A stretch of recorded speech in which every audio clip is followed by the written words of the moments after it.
This time we spend more time outdoors in activities and events, but sometimes we're not alone. There's an uninvited guest, the mosquito. Find out what Cape May County is doing to control the mosquito population next on the Cape May County Report.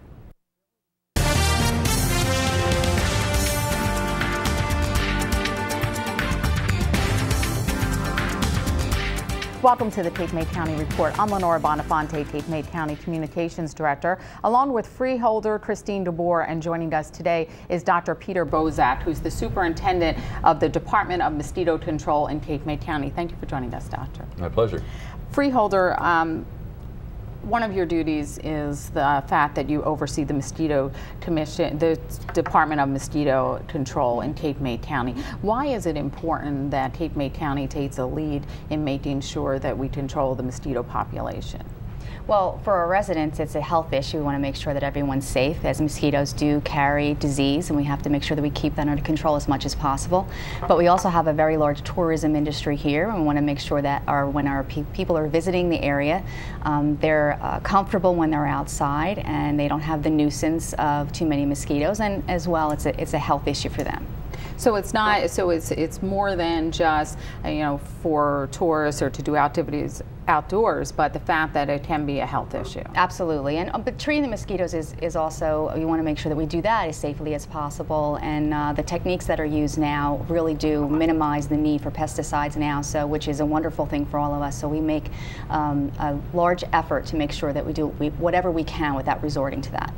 Now, Dr. Bosak, what is the philosophy of the Department of Mosquito Control when it comes to controlling the mosquito population? What is your mission in the town? Well, our mission is not the extermination of mosquitoes, which I think a lot of people believe, but to reduce the population to a level where most people are comfortable. Everybody has a comfortability level of mosquitoes. Some people think one mosquito bite is too many, whereas the locals who have been around for a long time are more tolerant. So we try to find this happy medium because we know we'll never be able to eliminate mosquitoes completely, and nor do we want to, because they're part of the ecosystem. Now, you use a multi-process, that one aspect of it is pesticides. Tell us what you do at the Department of Mosquito Control to control the population. Well, we follow something called integrated mosquito management, and that's sort of a takeoff of integrated pest management that's been in use for a number of years, and it involves doing everything you can to reduce the need for pesticides to control whatever pest it is you're targeting. So one of the things that we do first is water management. We try to do as much water management as possible because all mosquitoes start out in water. So if we can reduce the amount of standing water, then we obviously reduce the amount of area for mosquitoes to grow in. That's number one. Now, having said that, we can't always manipulate water for a number of reasons. There are habitats that we can't touch because of various environmental laws, other species that use those habitats along with mosquitoes that we can't manipulate or change because we might harm, for instance, an endangered species. So in those cases, we'll resort to something else, possibly using a chemical means, a least toxic chemical means, for instance, bacterial pesticides that we can use that is very specific to mosquitoes and that will harm very few non-target species. And then following that, if we can't control the mosquito in the larval habitat, or as when they're babies in the water, we will resort then at last to spraying with an adult mosquito spray. So, but that's relatively rare. In fact, we've not really sprayed by helicopter for a number of years. We still have trucks that go out in the evening to control the populations that escape our larval control. So it's a multi-pronged approach to reducing the mosquito population. You brought up so many different things, but I guess the thing that stood out the most is where you're saying you're not in the exterminating of the mosquito population. Correct. Where many of us think of that. You deal with it after it's here, but really what you try to do is keep it from coming to begin with. So Well, when you try to control the population. Exactly.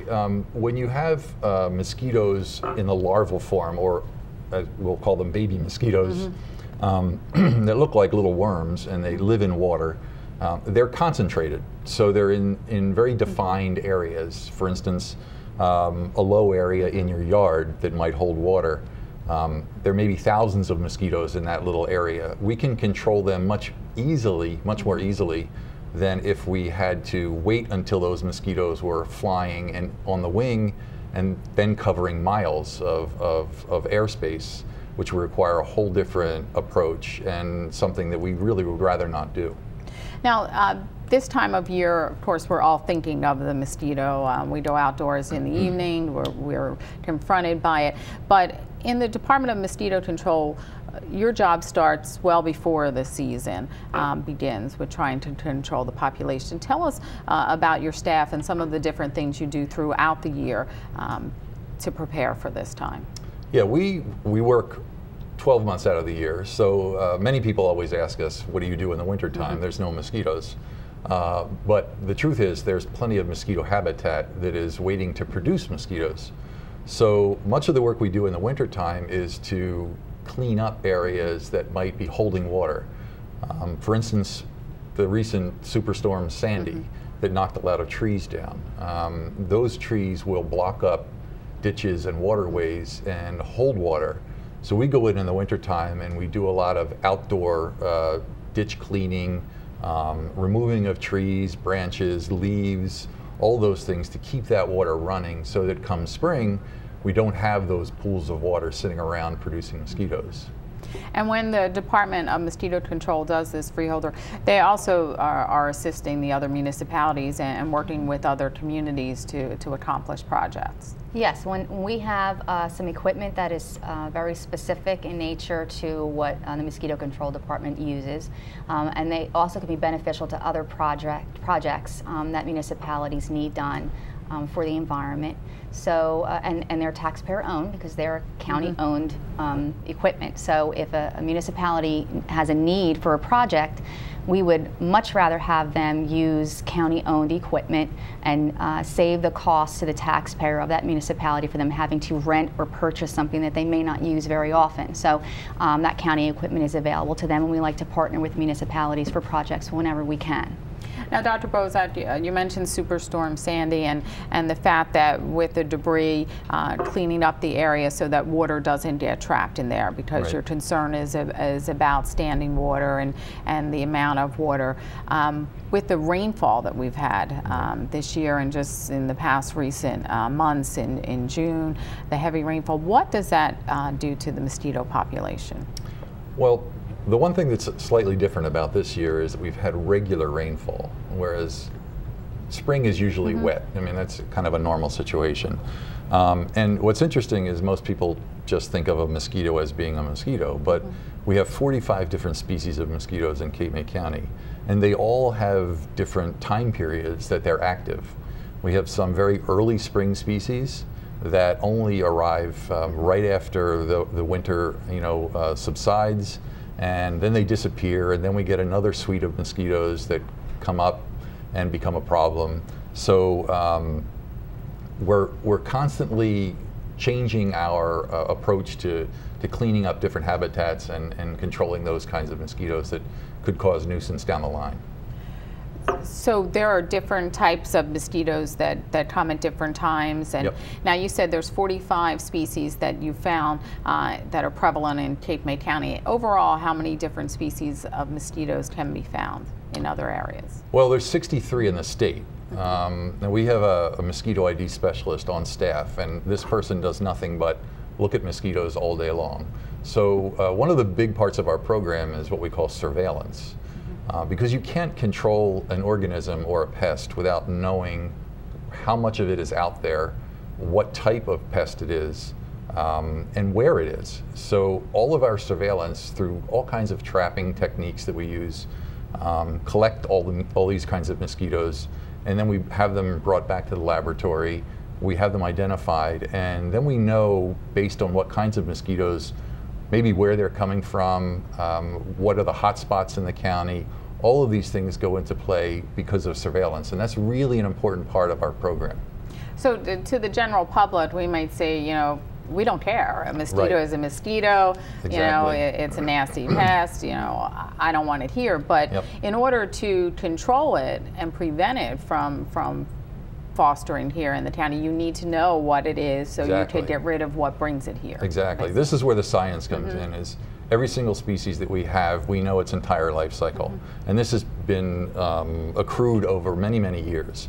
Mosquito control and mosquito research started very early in Cape May County. Our organization was started in 1915, and mosquito work and mosquito research from Rutgers University was here early in the 1900s. So a lot of the very early work on mosquito biology was done in Cape May County by professors at Rutgers University, and that work was just to understand the biology.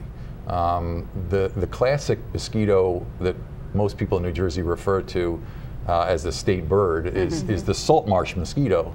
And the salt marsh mosquito, the very early work was done in Cape May County, and much of it to understand how far it flies, where it's produced, all kinds of things about its biology. And understanding that is a way to hone your control techniques, because you just don't want to do all kinds of blanket control. You want to know exactly the best way to attack that.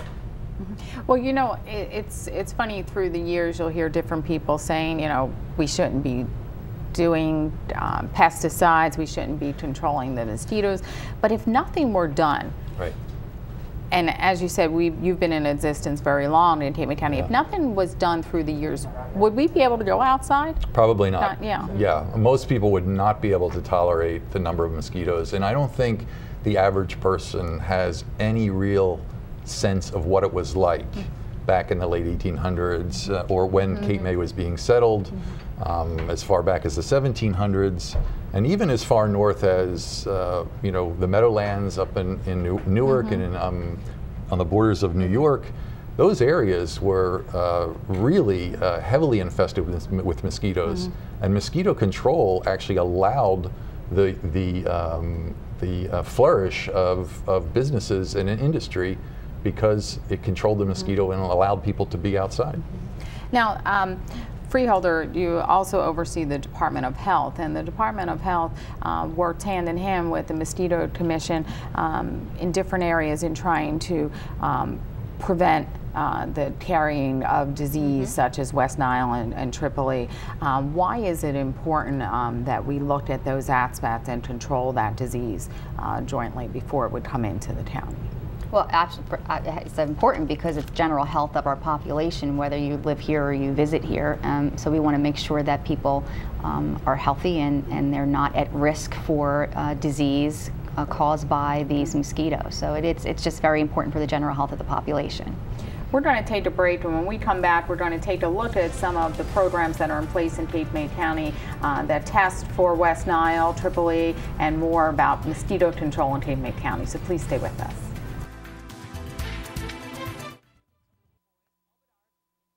How far would you go to discover a new treasure? How far to stand on the edge of the earth, to step back in time, to be amazed? How far would you go to lower your heart rate, to heighten your senses, to breathe, really breathe? Your journey begins at njsouthernshore.com, New Jersey's Southern Shore region.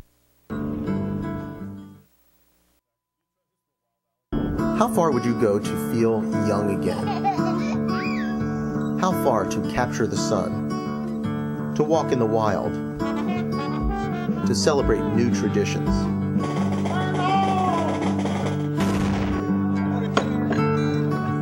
How far would you go to just slow things down? Your journey begins at njsouthernshore.com, New Jersey's Southern Shore region.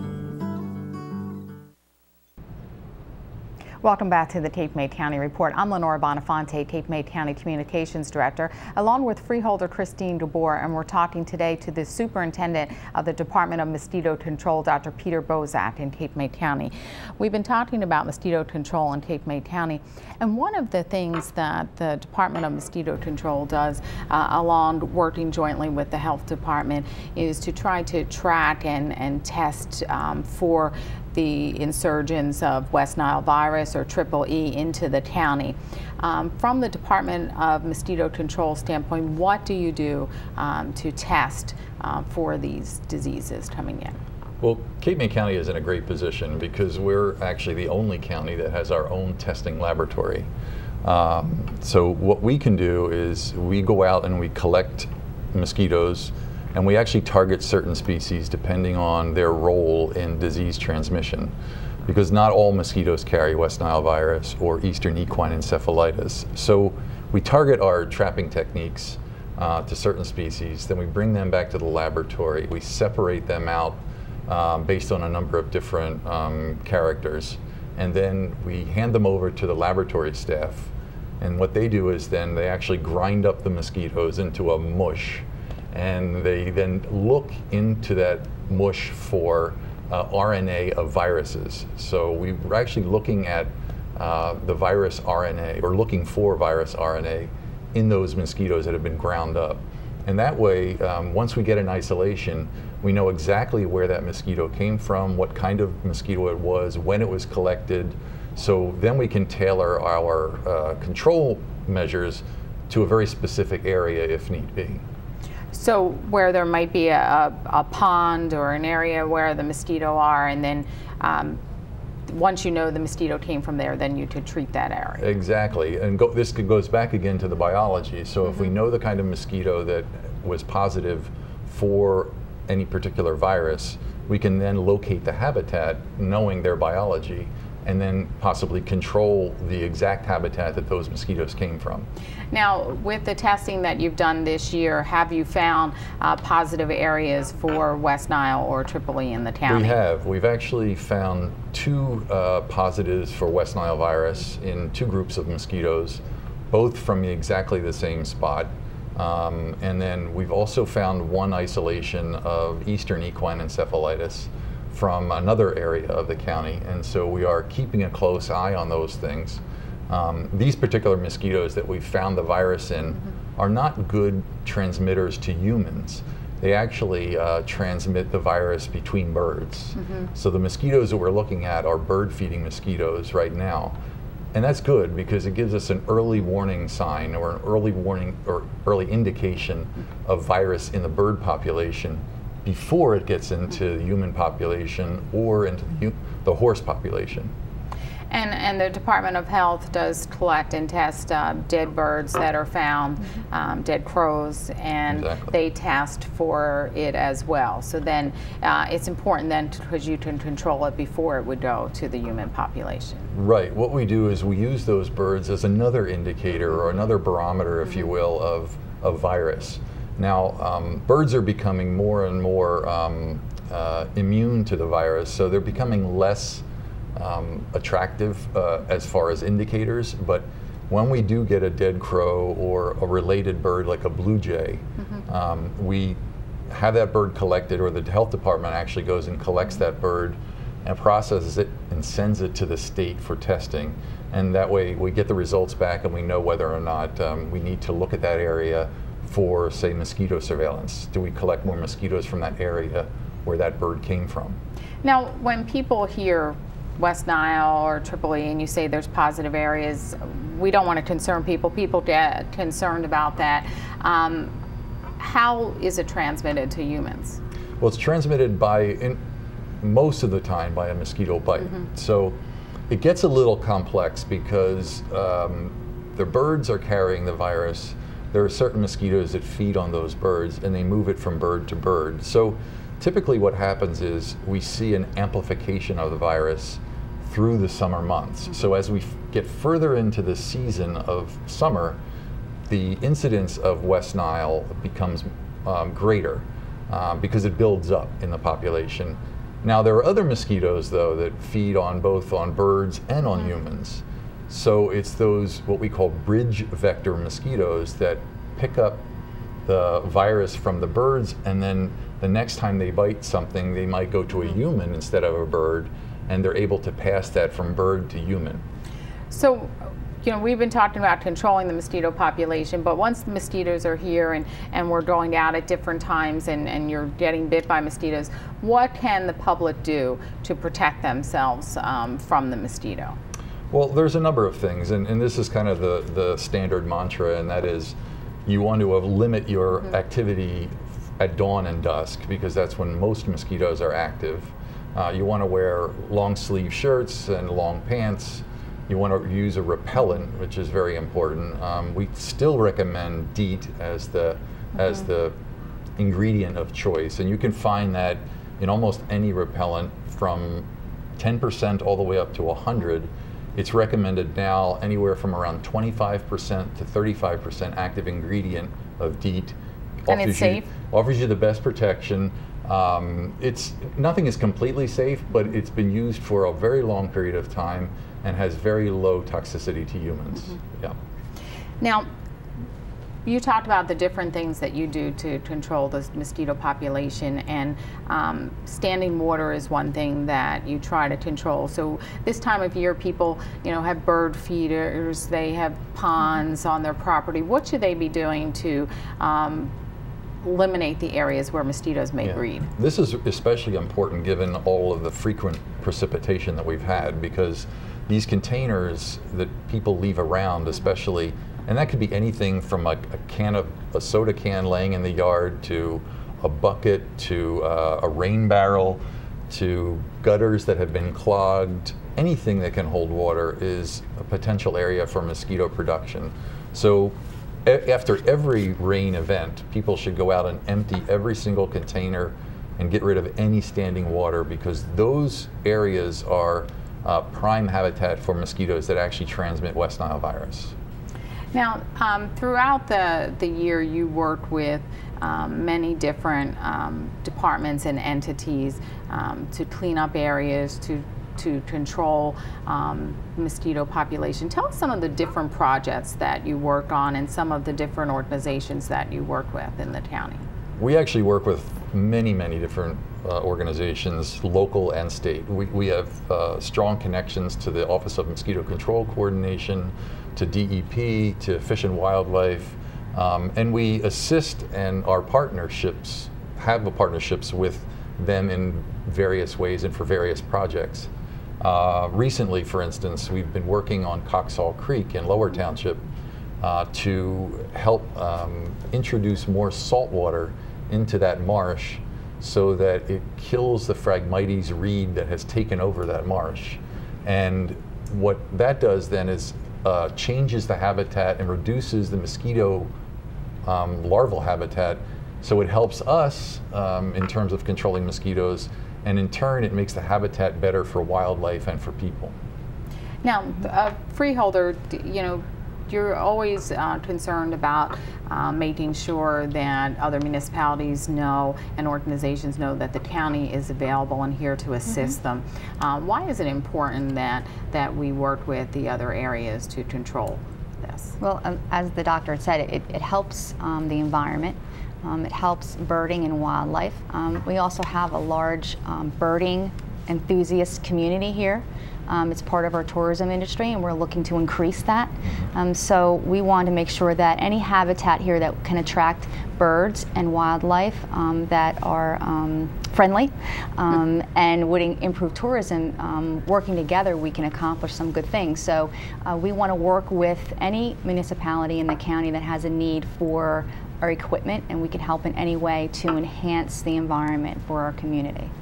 Now, you were talking about putting fresh water into the saltwater marsh and all. Now, right. Are there different types of mosquitoes, freshwater and saltwater mosquitoes that we have here in the area, and what's the difference? Yeah, in fact, one of the ways that my data comes to me is split between freshwater mosquitoes and saltwater mosquitoes, or salt marsh mosquitoes. And that changes from year to year. Sometimes there are more salt marsh mosquitoes being produced than other years. And this year, actually, we've been very lucky, and I should probably say that our department has been working very hard, given all of the rain events that we've had, to keep the freshwater mosquito population down.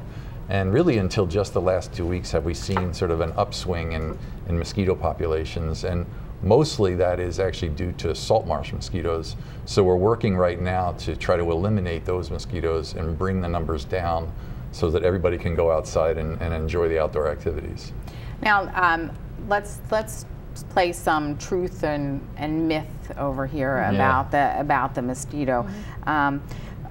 First of all, is it true that this year there are giant mosquitoes? Well, this sort of story has emerged from Florida a few months ago, where someone made a prediction that these giant mosquitoes are going to be very prevalent this season. The media has given the impression that this is a new mosquito, or somehow has gotten bigger because of whatever reason. The truth is, it's a native mosquito. It's native to Florida, and it's actually native to our area as well. We have 3 very large mosquitoes in Cape May County. 2 of them are actually bite humans. The other one is insignificant because it doesn't bother people. So these 2 mosquitoes are, we find them every single year. Now, like all mosquito populations, they go up and down depending on what the conditions are in a particular summer.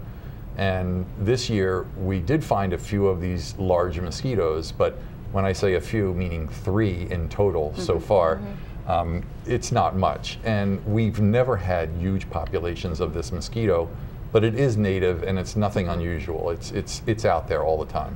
Now, which type of mosquito is the most prevalent in Cape May County? It varies, but the salt marsh mosquito probably is the most prevalent over time, although some freshwater populations, like we would call the floodwater mosquito, Aedes vexans, can really erupt in large numbers, especially given all the precipitation we've had.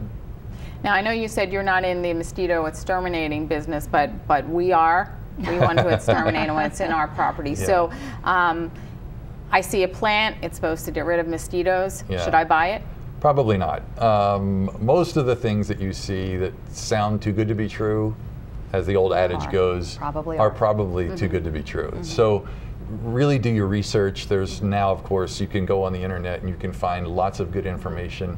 Always look for information coming from universities or health departments or the CDC to get really good, clean, scientific information. And don't be looking at other little websites that might be trying to sell you various products. So 30 seconds or less, in your expert opinion, what should people do? Don't not go outside, enjoy the outdoor activities. Always call us. Our department is open from 7 to 3. Make the phone call if you have too many mosquitoes, and we will send an inspector out. Phone number to call? 465-9038. Freeholder Gabor, the importance of this and why the freeholders focus so much on the health and safety and controlling mosquitoes in Cape May County. The people who live here and the people who visit here. They're the most important thing to us. We want to protect them in any way possible. Okay, well, thank you for joining us. Until next time, I'm Lenora Bonafonte. See you on the Cape May County Report.